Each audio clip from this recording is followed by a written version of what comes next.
করার জন্য কেউ আসে নাই।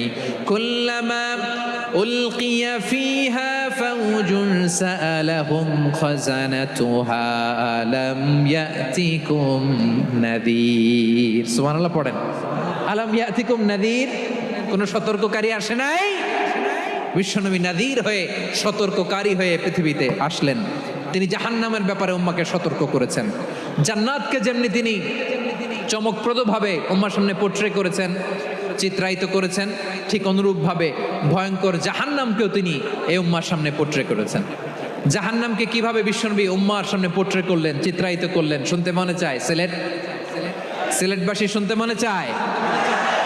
জান্নাতের কথা শুনে যেমনি জান্নাতে যাওয়ার ব্যাপারে আপনারা আগ্রহী হয়েছেন, জান্নাতের নাজ নেয়ামতের কথা শুনে, জান্নাতের ফিচার শুনে যেমনি জান্নাতে যাওয়ার ব্যাপারে আমরা উদ্বেলিত হয়েছি, উচ্ছ্বসিত হয়েছি, জাহান্নামের কথা শুনলে কিন্তু আমাদের কলিজা কেঁপে উঠবে।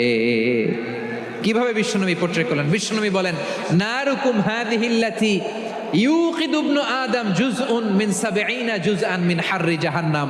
ও আমার উম্মতেরা, তোমরা যে রান্নাঘরে যে আগুন দিয়ে রান্না করো, তোমরা কি ভেবেছো জাহান্নামের আগুন ওই রান্নাঘরের আগুনের মতো না?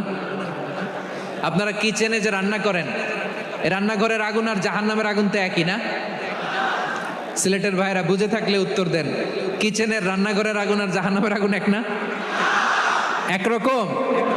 বিশ্বনবী বলেন, জুজউন মিন ৭০ জুজআন মিন হাররি জাহান্নাম।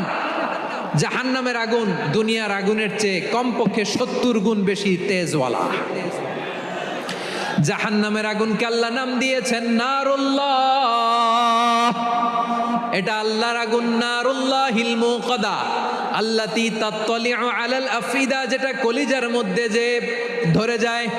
দুনিয়ার আগুন হাতে লাগলে হাত জ্বলে, পায়ে লাগলে পা জ্বলে। জাহান্নামের আগুন দেহের যেই জায়গায় লাগুক না কেন, সাথে সাথে কলিজাটা জ্বলে ছাই হয়ে যাবে। আসুন আমরা আমাদের নিয়তকে খালেস করে নেই। আমরা যা শুনবো আমলের নিয়তে শুনবো, নিজের জীবনকে পরিবর্তনের জন্য শুনবো, ঠিক কিনা বলেন? ইনশাআল্লাহ। প্রিয় ভাইরা, সূরাতুল আহজাবের ৪৫ এবং ৪৬ নম্বর আয়াত আমি তেলাওয়াত করেছি, যেখানে আল্লাহ তাআলা বিশ্বনবীর ৫টি বৈশিষ্ট্যের কথা বলেছেন। কয়টি? সবাই বলুন আওয়াজ করে, কয়টি?